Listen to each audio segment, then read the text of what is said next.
Are there any alternatives? Is there something, not perfection, but is there something else that I could be doing that might give me more satisfaction or indirectly help other people in the world? And, so I think that again comes back to the idea of the compassionate male is you start with yourself, of having compassion for yourself in the sense of not being too narrowly defined by what society or family tell you or friends tell you you should be, to be able to stand up and say, no, this is who I am. Hello world, it's me, Dennis, and I am the producer of In Search of the New Compassionate Male. I am here with the founder, Clay Boykin. Good morning, Clay. Good morning, Dennis. We have as a guest for a second conversation on the expansion of our consciousness of the times that are, from Rwanda, Jeremey Solomons. Hi, Jeremey. Hi there. Good afternoon, good morning, good evening, wherever are you. Good day is safe. Yeah. So tell us, Jeremey, what has been going on with you? Catch us up a little bit of the times. What's going on in your consciousness, and Clay will do the same, and I'll do the same, and we'll catch up and move ahead. Well, I mean, for me, I realize it's pretty much a month since we last talked, and it is. There's two big events that have happened in the last month. One is kind of more on a personal level that I think, as I mentioned, I've been doing a lot more writing, and through a virtual writers circle, I actually entered a competition to publish a book of expat memoirs, and I managed to get the 3 sample chapters done by the end of July, which nearly killed me. And then I was informed just last Friday that I made the shortlist. So I'm 6 out of, I think, about 20 people. But what I find interesting from a male-female point of view is, guess what? I'm the only man in the group. And all the other 5 women, as far as I can tell, they're either British or American or Irish. And they've all had the more traditional expatriate experience of moving with their families, usually as accompanying spouses. Yes. And so that's a more traditional experience. My experience was very different in the sense that out of my 18 international relocations, 15 were on my own. And and really the only ones with family were ones I did between New Mexico, Arizona, and Texas. So it's kind of interesting. And I just wonder what's going to happen in terms of the final judging. Are they willing to go out on the limb and have a very different kind of memoir, or will they be a bit more traditional? And either way, I'm not concerned to win necessarily, even to get the book published. And what I realize, who I'm writing for, I'm really writing this for my daughter. And she's read all 3 chapters and she just loves them. And she says, okay, Dad, when am I going to get the next chapters? So, but it was a lot of work, a lot of thought when you think, oh, okay, I want to write about that particular incident. And suddenly all these memories come back. And the beauty, I don't know if either of you have written a memoir or an autobiography, but what I didn't realize before I started this process is that an autobiography is the facts, like Madeleine Albright or someone famous like that. A memoir is a memoir. It's basically what you remember. And so you have a little bit more license in that respect. And you just have to make sure that if you mention someone, that either you get permission or that you change the name. So a certain common friend of ours, Clay, is in the memoir, but I'm not going to mention her by name. Oh, yeah. Of course. You protect the name. Yes, of course. Eric Idle, I was listening to his book, and he called it a sort of biography. So because it is, everything is a collection of our memories. I mean, Clay, don't you have this situation where you'll go back and you'll talk with someone, and you both were there, but you both have an entirely different subjective experience of what happened? Well, and I get to this if I try and tell something just linearly, it's, and then I went here and then I went here, it just doesn't No. work. But these vignettes of stories, and then how do we put the puzzle together such that it's the mosaic and it's the book, and I'm going through that right now, so I can appreciate, Jeremy, the work that you're doing. Yes, as am I. I'm Yeah. doing the same thing both on video and on the creation of how, and everything seems to be. I had a friend of mine, ours. You might see this little painting that is up there in the corner. I don't know if I'm pointing at it right now. No, I can see it. Right here at the little next to the hat rack. But anyway, she's a wonderful watercolorist, and people would ask her, well, how long did it take you to do this? And she said, she was 60 at the time. She said, 60 years. Yeah. Because it's an accumulation of the entire Yeah. time.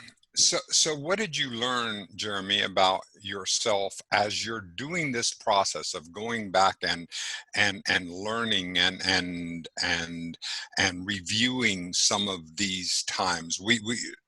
It's such an enlightening process in doing that.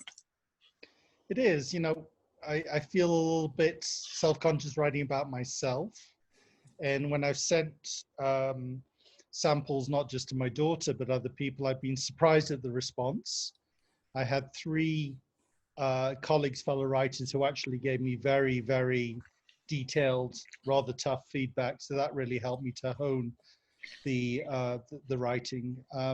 So there's a technical aspect just of the writing, of the use of words and adjectives. And a big one is avoiding cliches. It's so easy to write cliches, and they sound even worse in writing than when you say it.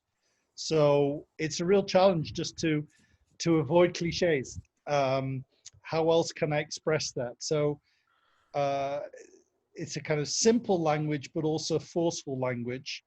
Also, my style is somewhat punctuated in the sense I use short sentences.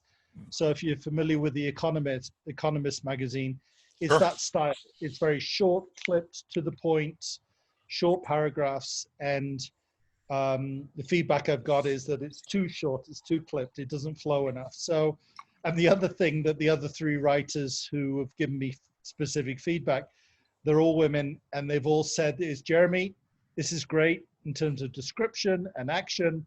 What were you feeling? Share your feelings. The F word. I'm sharing my feelings. I said that I was angry. Oh, that's not enough. No, you have to describe your anger. So that's been challenging to really get into some feelings, which has made it much more of an emotional thing. So the first chapter I'll send you is about something that happened when I was in high school, about 10th grade, and something that was very, very emotional, very hurtful. And I really had to delve back into it and get back into the feeling of what it was like 45 years ago when that happened, and some of the events afterwards. So it was, it's been a very revealing process. And again, if I do get the request to publish, then I've got to write another 15 chapters. So that would, keep me busy and certainly challenge me and push me. So wait a minute, Jeremy. May I ask a question? Sure, of course. I heard from you that you've already had a request for published from your daughter. Oh yeah, but no, you're not going to butt me on that. You're not going to butt me on that. How else does the universe speak to us except through those who are close to us? That there is something there. Clay, you know this from the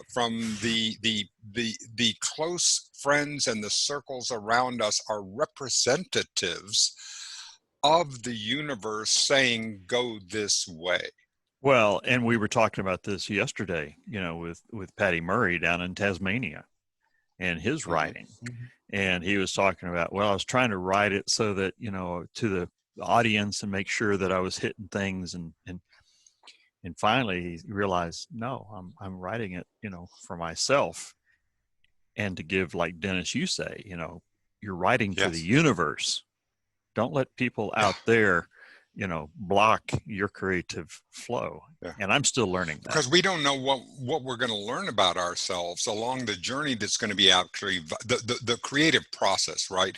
I mean, this getting into the feelings, we as men, or certainly me as man, were, although I was a deeply emotional man, I was shut off from that, and it was tamped down. It was not given expression, and so it made it difficult. And I would find when I would find myself frustrated, I was a stutterer as a child, but that had to do with my need to be able to articulate things that I could not articulate, and that kind of frustration really bottled it down because we didn't have the models of men that could. And now you in the group of 15 women, and you in the group as you're taking us in the search of the new compassionate male, Clay, is about how do we get the head and heart, bring those feelings as a normal part of our creative process, our work process, our family process, how we deal with ourselves.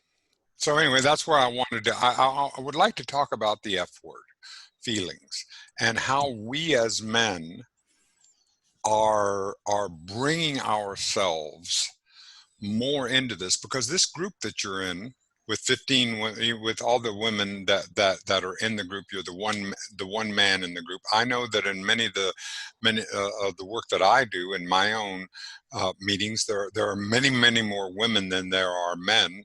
And this is not the way it was when I was in my 20s and 30s and 40s, which was much more of a masculine dominated culture. And can you talk a little about that, Jeremy? Well, just to clarify, the writers group, the editing group is only 4 of us. Yes. And but I think of the 20 people that applied for the competition, my guess is most were women, and of the 6 in the shortlist, the others were women. So I'm not sure exactly on the numbers, but I have found, likewise, that many of the groups I've been involved in have been predominantly women, and except for this men's group that I mentioned, I was a member of for 7 years, and where it was a very different dynamic. I really enjoyed it. And when I left, the time was right. But anyway, to get back to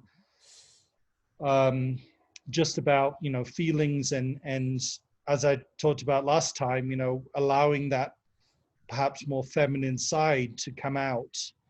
And I feel I do that, sort of in person, one-on-one, in small groups. But it's kind of interesting now in writing, because the kind of writing I've always done has been very objective. I was a news journalist, foreign correspondent, so that was very factual. And then the kind of writing I've been doing that I've sent you some copies of has been more opinion pieces, advice, things like that. So again, more, sort of on the intellectual, professional side. So to actually allow myself to go into my personal life and to share some of the feelings or even try to describe them is clearly something I'm not comfortable with. I'm not against. It's just something, it's like, learning a new language or a new musical instrument. It's something I've not really done before. I'm so glad to hear that. I mean, yeah, I'm sorry I interrupted you, because you do gender work, and you work with women in leadership and development, and so I'm in one sense I'm surprised to hear that. Oh, I have trouble getting into my heart to really speak of my feelings, but in another, it's helpful for me to hear that, because I go through that, and sometimes I'm afraid to go there. Now I've got to relive it. Reliving something intellectually is one thing, but reliving it, feeling it, that's a real journey emotionally, right?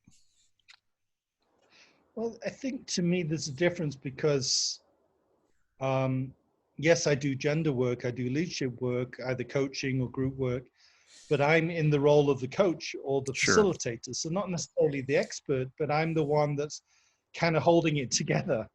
And while I may have people in the group, certainly after 9/11, I remember groups where people were breaking down in tears. And there was one particular evening we're ending a class and I broke it down in tears myself. But that was very rare because you don't do that as a professional facilitator. You try to maintain that neutrality and objectivity. But I think writing is one thing. Writing a memoir, you become the subject. And therefore, there's no barriers anymore. There's no excuses anymore. And depending, obviously, who your readership is, my guess for this kind of work, it probably would be women, although the advice I got, which was really interesting, and I'd love your feedback on, is that actually this book may be read more by women if it's published, but actually the kind of person it would appeal to is a young man who has been conditioned in a certain way to be kind of the responsible father figure, provider, climbing the ladder of success, doing all that's necessary to be able to provide for his family, to be an upstanding member of the community, maybe the church or temple. And so, dealing with the social strictures of what it's like to be a man. I'm sure you've had many conversations about this. And basically what this colleague said to me was, no, this book, which is called Change Points, it's about change points in your career. Sometimes things happen to you. Sometimes you make things happen. So for me in my life, very often I've made things happen. I've decided, okay, I'm sick of this, or I'm bored with this, or I need a change, or I want to do something differently. And I've done it. As with coming here to Rwanda that I described last time, I was at a change point in my life and I said, okay, I'm going to move somewhere. And I was looking at Portugal, Costa Rica here, and I decided to come here. So what she said was, this should be an inspiration to young men who may be open to a different path, particularly after Corona, of just seeing their career in a different way, of not necessarily following convention, or at least delaying it perhaps for 10 years, and having that chance to not just explore the world geographically, but also explore themselves and their potential and different avenues, even if it's just sheep shearing in Australia or teaching English in Chile, just doing things differently. And the term that she introduced me to, which I'd never heard before, I wonder if you did, is this term of spontaneous migrant. And I really like that term because a lot of my migrations, whether it's migrations to different jobs or to different countries, have been pretty spontaneous. So Jeremy, what was your thinking behind that? I don't really know. It's just kind of, fuck it, why not? Why not? Right. I mean, not so much why, but why not? Let's try it. Let's see what happens. Wow. That much thought has gone into it. So, maybe that's something that might appeal to people in their, let's say, mid-20s, late 20s, who would be open to that idea of taking control of your life and moving in a completely different direction. Well, if I could roll the clock back and into my 20s, I'd read that book then for sure, and save one for me now. And Jeremy, let me ask you a question. Okay, right. You're walking through the airport in your mid-20s, and you see this book, and you open it up and you begin to read about it. Would it have made an impression on you? Would you have been open enough to be able to see something in it? Well, I was doing it at that age. So yeah. If it was mid-20s, so it would have been a validation. It would have been a validation that you were iconoclastic already, that you were taking your own individuated path. Yeah, I mean, I may have thought, this guy's crazy, this guy's nuts, and you know, that's him, but it's not me. When you read a biography of a iconoclast such as Richard Branson, for example, Yeah. or Steve Jobs, I think there's a certain distance to say, yeah, that's kind of interesting, and oh wow, he did that, and then just say, yeah, but that's not me. Nobody is as creative as Steve Jobs. Nobody is as adventurous, risk-taking as Richard Branson. So that's where, I wonder, I'm not famous, but I wonder if people could resonate with that or just say, okay, that's an interesting story. I don't know. I don't have an answer to that. Relative. I think it's all relative, Thank because you. when you said, Thank you. oh, well, I've moved 18 times and it's been spontaneous. Yeah, it's spontaneous, but there's something inside, down deep, maybe in your subconscious, or that was guiding you to this point, and it popped up and said, oh, let's do this. And you had the wisdom and the fortitude to take that step and to see 18 different places in the world. Oh, by the way, I admire that. So Me too. Again, save me a book.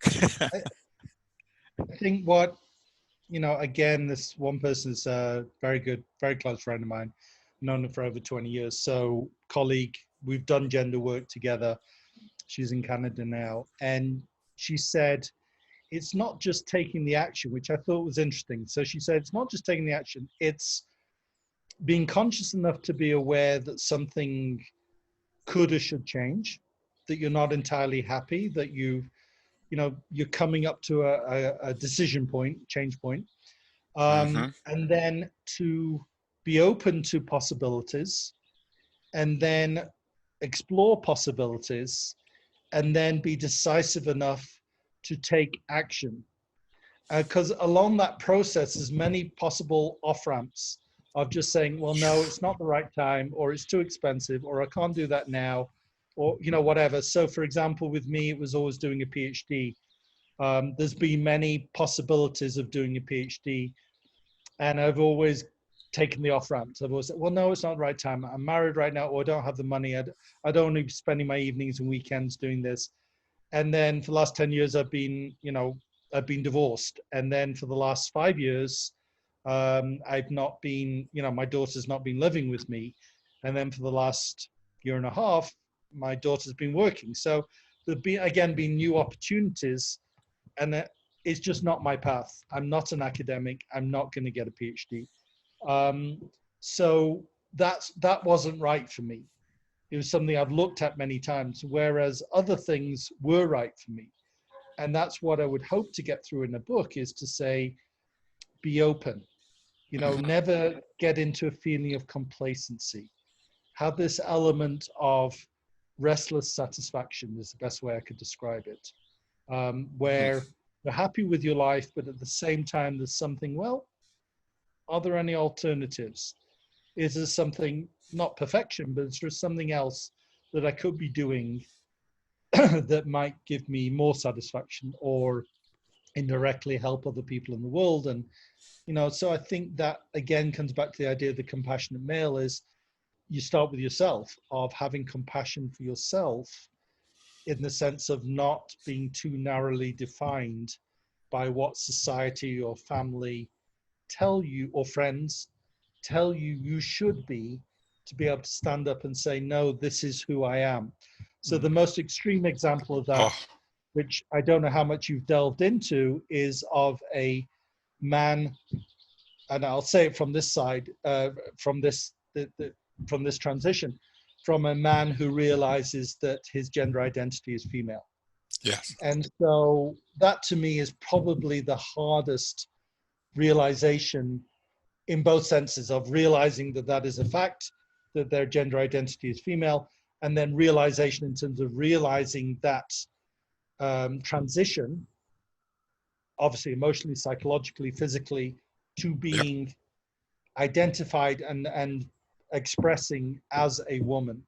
So that to me is something which is an element of this, that people feel that they can do that, that they can express themselves in terms of who they are in such a, what is, I think, still seen a very extreme way. Yes. That, and I don't know how much you've explored that in these podcasts, and but I think it's something that's None. very, very, Very really little.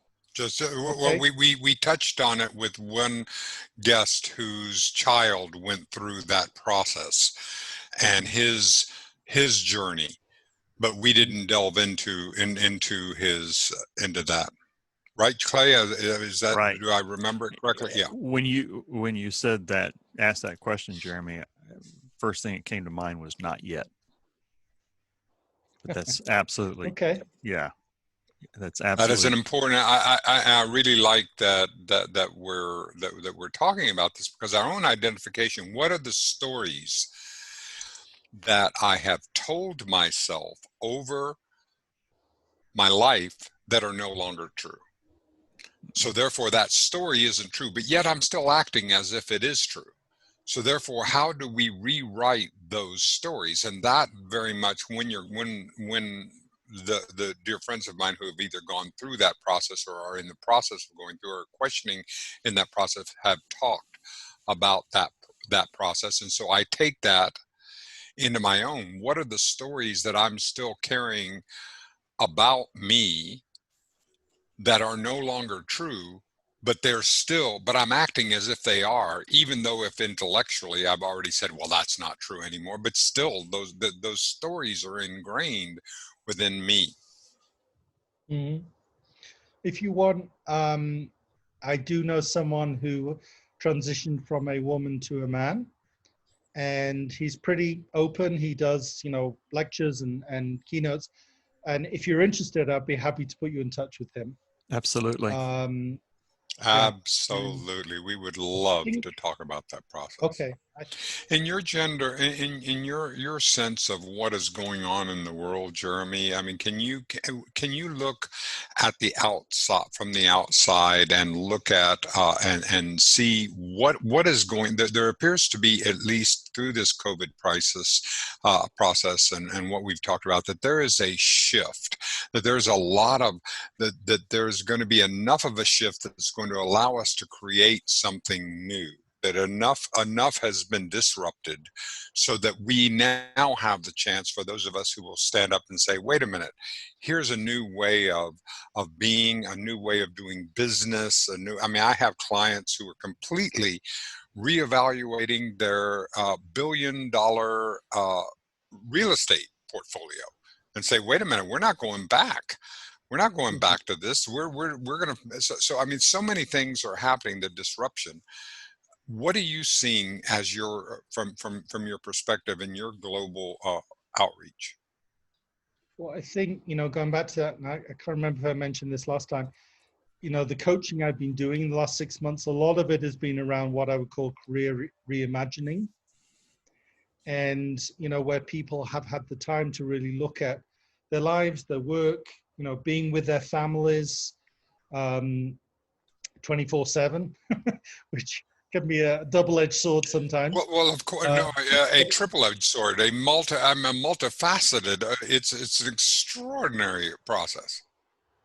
And for the person like I used to be, who was on a plane, 1 or 2 days a week, suddenly to be with your family and realizing, that's who I'm doing this work for. That's why I'm away. That's why I've had to miss their, softball game or their concert recital or whatever it might be.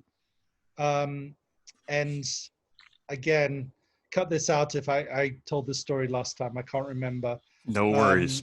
But one Are you kidding? Do you remember? Let me ask a question before I go on here, Jeremy, because I think this is really important. Do you remember when your daughter was a small child, or maybe even when you were a small child, when you went, ooh, tell me that story again. Please tell me a story. When did we stop doing that? When did we end up saying, no, I've heard that story, so I've extracted all that there is out of that story, so no. Tell us again. Anyway, the This was with a woman in her, I'd say, mid-30s. I was working with in Boston.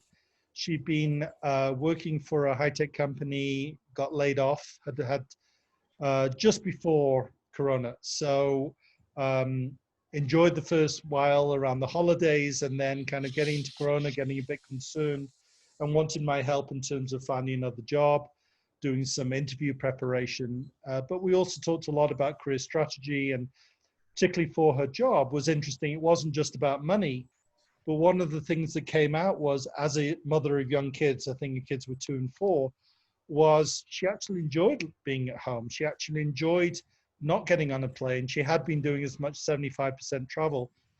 And as I pressed her as her coach, so what's really important to you? What's your bottom line? And she realized, one of her bottom lines was around travel.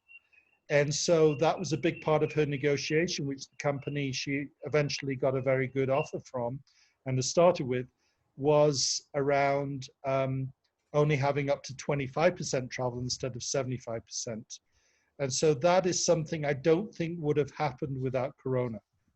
It helped her to realize what her priorities were. And I think other people have had those aha moments in different ways, but that was the most telling one to me, of saying, again, going back to what we were just talking about, no, this is not acceptable. I will not do this anymore. This is how I want to do it. And then in her negotiation, she was able to get what she wanted. So I think that's good for everybody, male, female, to be able to say, this is who I am, this is what I want, this is how I'm going to act in future. I think on a personal level, that's very, very important. On a bigger picture, if you want to get into that societal level, there's been some very interesting developments even in the last few days, which I think say a lot about the future, in terms of society, in terms of health, in terms of peace. And some of them are positive, some of them are negative. The most positive one, or potentially positive one, is the peace deal between Israel and the UAE. And even though there's a certain cynicism to it, because it's just basically consolidating the Saudi-led alliance against the Iranians, obviously there's geopolitics involved, and it does exclude the Palestinians for right now, who significantly, their female leader, Hanan al-Sharawi, immediately condemned this. It does, in a way, help to lay a foundation for more substantial peace, and is probably one of the most promising developments since the original peace accords with Egypt and Jordan, going back, 40 years. So it's a sign of concrete progress, but it's, there's still a lot of work to do. Unless we have those first conversations, you were talking about positive or negative. If we're going to clean out a wound in order for it to heal, there's going to be some pain in getting out some of the detritus that is in the wound in order to get down there so that it's cleansed, so that it can begin to heal. So there can be what feels like negative as we're digging into and beginning to explore, isn't there? I mean, it isn't just a linear path saying that we're going. Sometimes it feels like we're going backward in order to get. We're doing that in the United States as we're going to Clay. Aren't you doing that in your racial justice work that you're exploring? Aren't you having to? And some of that is painful. It is. This. May 25th, when George Floyd was murdered, and I said, this has changed. This is we have to address this, and we've started a separate men's circle, and I call it Racism in America, and it's the privileged white Western male taking a critical look at myself and my white privilege and the various things that, I'm a fish asking what water is. And the first rejection that I had of it that I said, no. And I was visceral reaction to even getting into this discussion. Once that blew past, this is a whole area of radical and important change.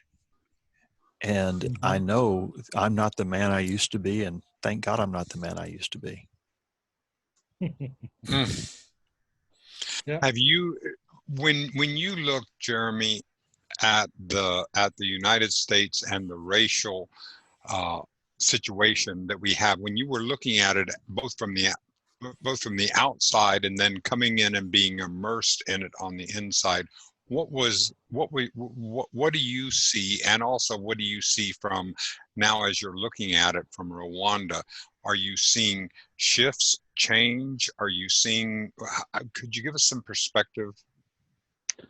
Well, I've been through different phases. So when I first came there, suddenly I was When was this? white. When I first started coming there in the late 70s. Okay, good. That gives us some context, chronological and framework. particularly in the mid 80s, when I was living in New York City, I realized that's when I realized, Claire, you were talking, about the fish in the water. That's realized that I wasn't a fish in water. I was a fish in champagne. That I had all this incredible power and privilege, unearned power and privilege, just because I was white, male, straight, tall, had an English accent, had 2 degrees from Oxford. So I could basically do whatever I wanted.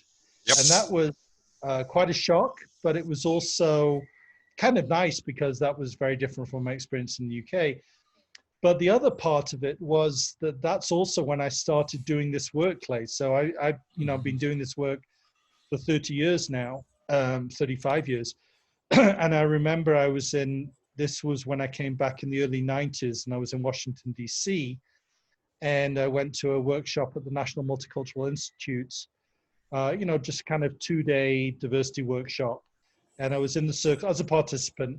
And at one point during these 2 days, 3 African American women got very angry, pointed at me, and basically said, "You're standing on our shoulders. It's because of you that we have been oppressed." And I had no idea what they were talking about. And it was a scary experience because I just was totally shocked. And then I just basically went away and hid, and metaphorically, and did a lot of reading and research, and went to conferences and workshops and seminars, and learned about the history of race relations, about slavery, because I never learned about slavery when I was growing up in the UK. We didn't teach that. We just talked about like the Portuguese say, the discoveries. It was the same kind of language. We were there, exploring, and Walter Raleigh brought back tobacco and potatoes from the colonies, but never mentioned that the plantations were all were all farmed by slaves. They forgot to mention that bit. Just that, yes, that little bit. So that was quite a shock, but it was the kind of balance that here was, okay, I suddenly had this power and privilege, yet that power and privilege impelled me to find out where that power and privilege came from. And still been on that journey, and certainly in terms of consciousness, and started doing diversity work more consciously around about 20 years ago.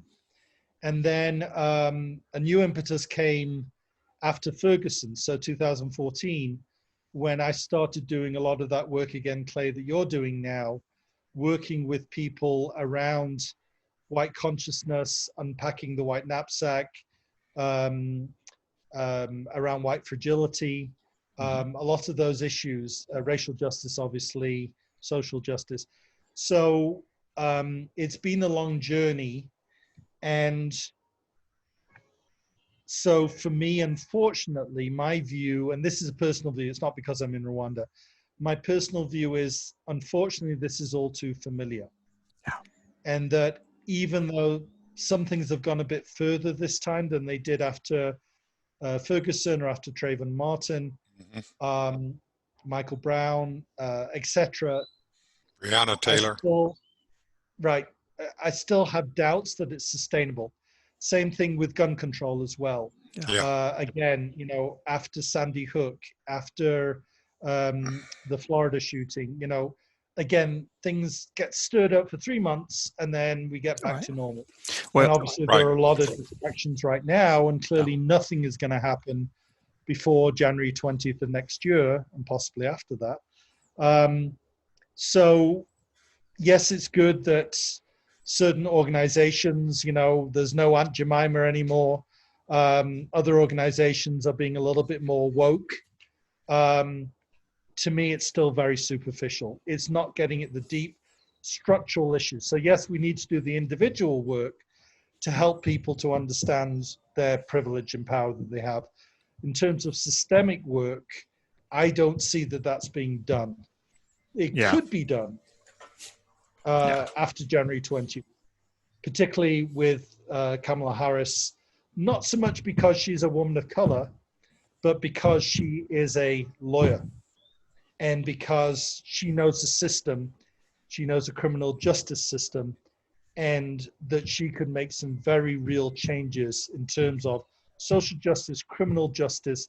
She could help change the system in many different fundamental ways.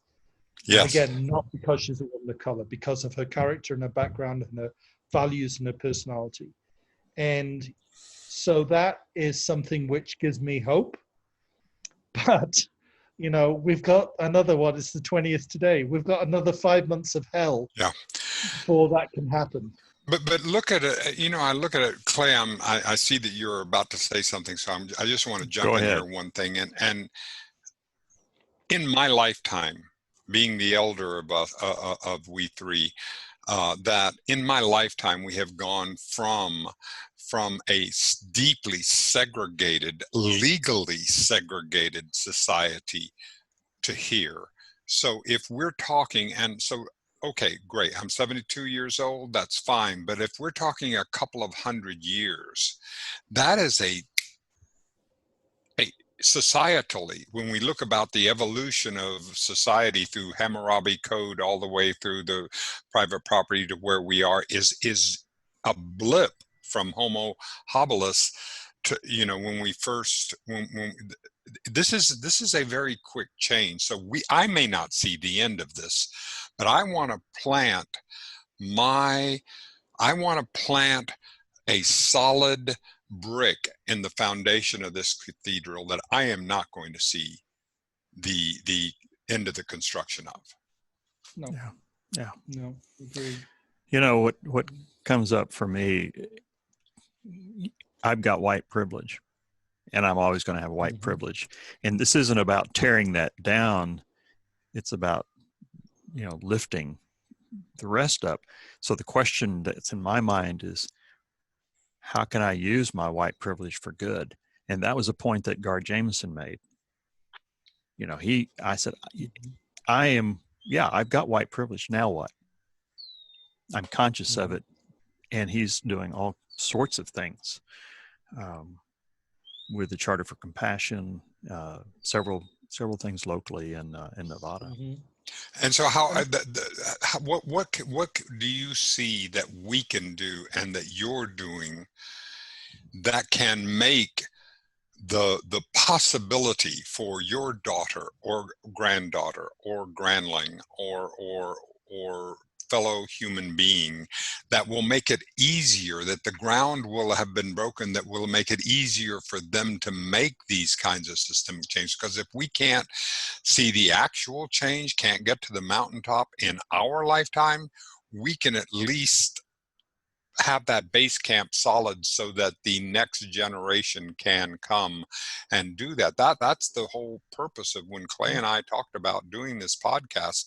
That's our whole purpose, that we believe in the power of conversation, that conversation can actually elevate the consciousness, change the frequency, get up to, I don't know, I'm take three metaphors and mix well, right? And make sure that we exit this conversation at a higher level of consciousness than when we entered it. Mm-hmm. And everyone contributes in their own way. You're both doing this, through the podcast, through your conversations, within a group, individual. The other thing I want to share at the beginning, we've kind of gone different tracks, is a thing I did mention last time was around this new work on peace education. And Yes. since we last spoke, I have had approval from the Genocide Memorial to launch this new course on violence prevention and peace promotion. And we're doing it from a very practical point of view in terms of, we're calling it Train the Peace Practitioners. So it's for anyone who is in any way both focused on peace, but also wants to bring more peace, more reconciliation, more empathy, more trust, whatever it is, some things you were talking about there, into their professional lives, into their personal lives. So we're going to be talking, it's going to be very practical. And we're launching with just an introduction, hopefully 22nd of September, and then we'll launch the actual course in October. And I'm very excited because it's going to take me as well into new areas around really understanding from the Rwandan experience, but relating it to the rest of the world, things such as forgiveness. So you mentioned, Dennis, just now about, the next generation. So my daughter's 23, and there has been an evolution. In the 2016 election, she and her boyfriend were basically disgusted with all four candidates and chose not to vote. And I respected that. In 2018, she did vote. And what I really liked was she voted selectively. She didn't do a slate. She voted for different candidates, some Democratic, some Republican, some Libertarian. But she took the time to learn about the different candidates and who was worth voting for. So, for example, there in Austin, she voted for Steve Adler, which I did myself. And this is the mayor, for anyone yes, that who's not Austin centric, who's Republican, and so I was very impressed with that. That showed a level of growth and maturity. And what's interesting now, our conversations about Trump, is that my focus is getting rid of the bastard. And hers is, she's coming from a place of, yes, and he deserves to be treated as a human being, which is really interesting. She's teaching me about compassion. And yes, so it's challenging because, I'll make a snide comment to something. She said, Dad, come on, catch yourself. And I think that's great. I'm very happy. Oh, is that how wonderful that? Yeah. I have certainly found that in my life is that whenever someone's character, what I judge them as a character flaw, there is something within me that is calling out for healing. It never is an exact mirror. Sometimes I have to really look into the funhouse mirror part of it until I get there, but it's always something. There is something that I am not forgiving myself for if I judge it as a character flaw. And I use the example of a mass murderer. We can have him in jail for making sure that he never gets out. But I don't have any judgment over him. I just am glad that he is away, and Charles Manson is away and is never going to be getting out, and they're just taken care of, but I have no particular judgment over that. So apparently my mass murderer inside, it has been taken care of. But Donald Trump?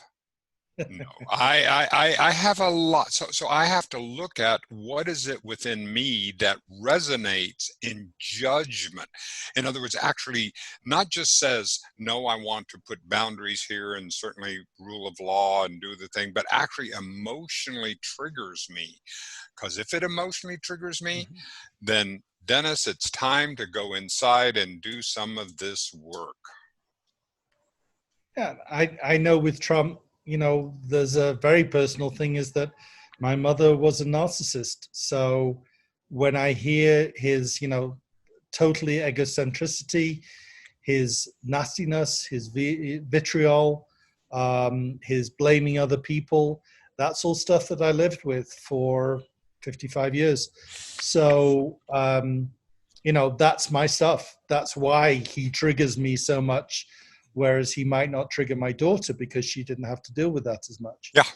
So, that's where we all have our stuff that gets triggered, and to own that and accept that and still get rid of the bastard. So, both and do both. They're not mutually exactly those. They're not mutually exclusive. And that's part of what we're. But right.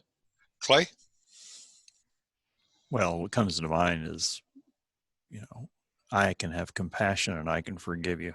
I don't have to like you. Yeah.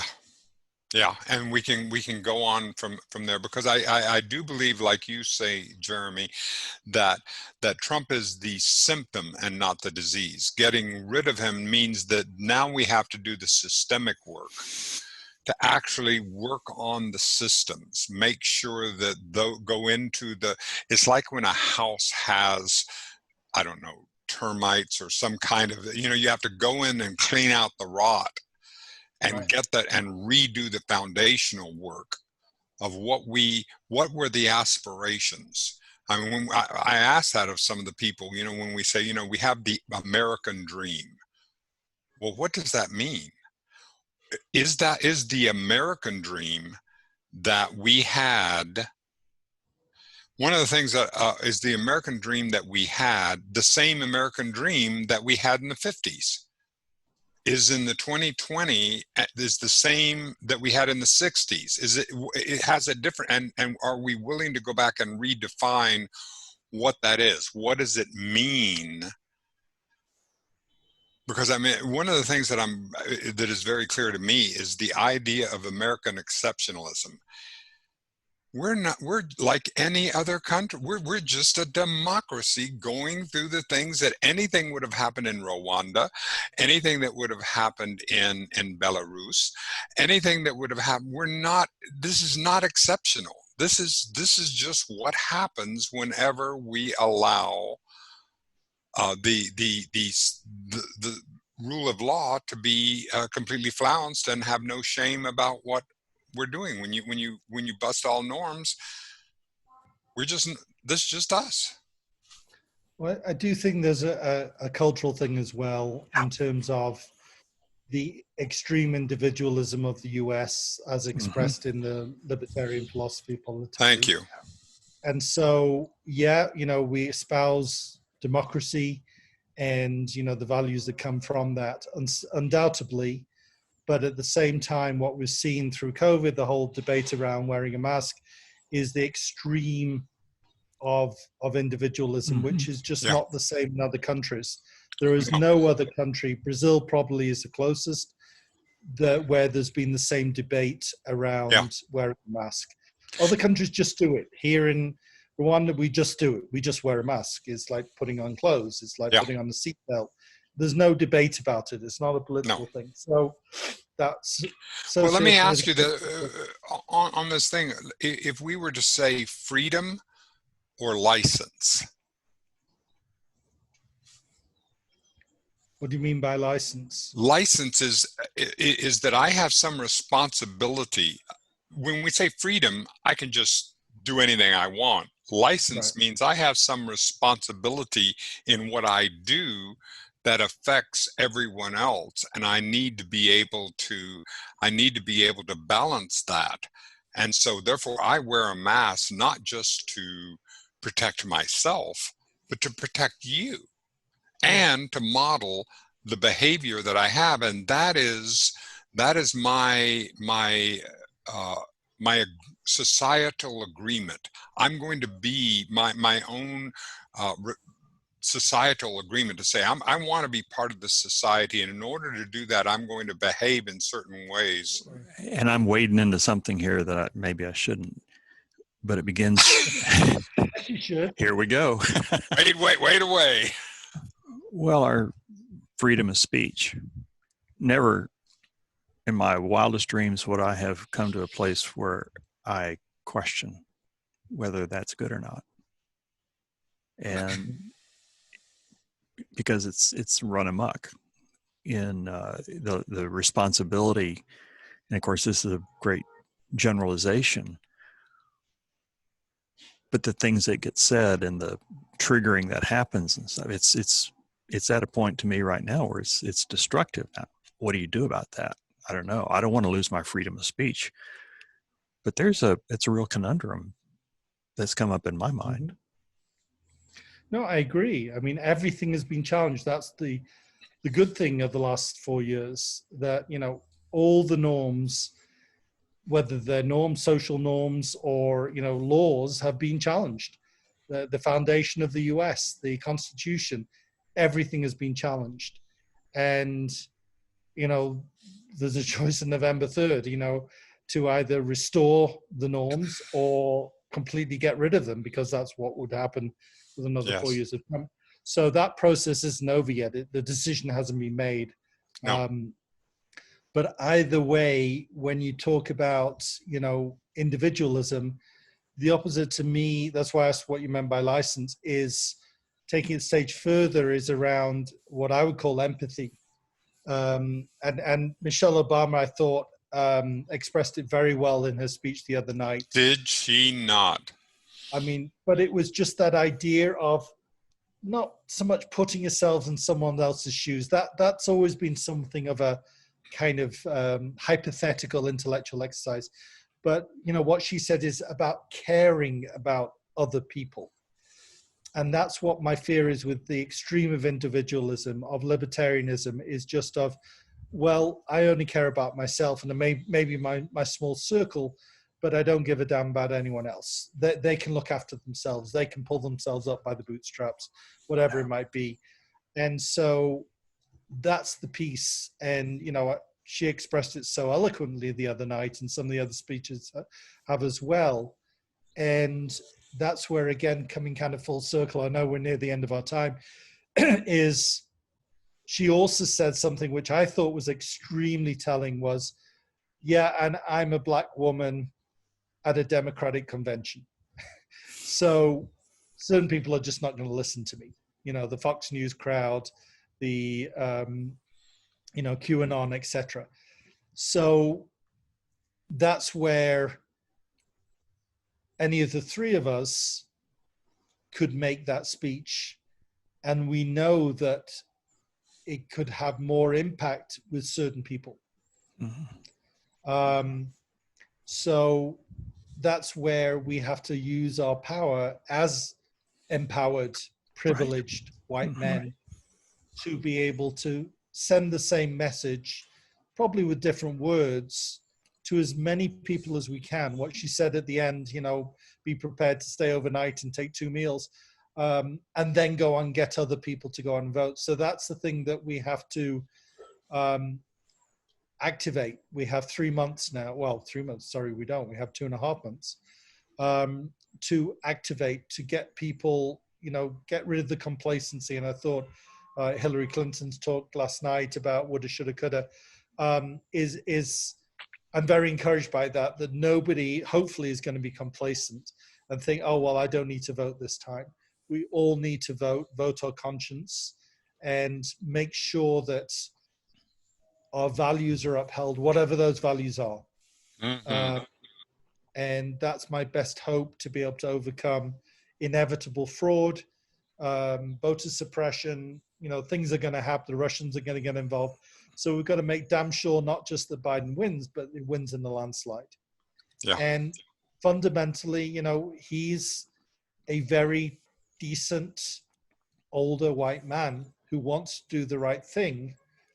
But when I look at the future of the Democratic Party and the future of the country, it's going to be built around Kamala. It's not going to be built around Joe Biden. And they know that, and we all know. Oh, that you are so right. And that was the lovely. And And I encourage any of our listeners in this. She has an autobiography, and you learn so much when you write an autobiography. And of course, it's selective in the sense that we all do have that as selective. But she reads it herself, just like when Barack Obama read his Dreams of My Father himself. And I learned so much by listening to her tell her story that was so far beyond anything that you would see in a news clip. And when you get a chance to be able to learn something about this woman that's going to be I'm so glad to hear your perspective of it, because you have resonated for me and helped to articulate what I've been feeling, Jeremey. Oh, thank you for another wonderful time, another opportunity to have this perspective. Could we have another one later on and have another three of us, please? Absolutely. Absolutely. And what I've said to Clay is, I know you tend to do individual people. I would love to have a slightly larger group as well. That would be great too. Well, let's work on that. I can't join your virtual circles because they're in the middle of my night. Mm-hmm. But to do something like this, if you have other people who'd be willing to do it during the week or the weekend on a Sunday, I would love to do this. And I would love to and facilitate and see how we can expand and broaden, because that's one thing that Clay and I have said when we embarked on this journey and continue to work is that we are a work in progress. So we're going to learn, we're going to expand, we're going to find different ways of doing this and seeing how we can expand and what we can learn about ourselves. Right, Clay? Absolutely. It's an evolution, and it's organic, and how we're moving forward, and we have choice, and we can exercise that choice. All right. Thank you both of you, and thank you audience for coming to another episode of In Search of the New Compassionate Male. See you next time. Thank you. Bye now.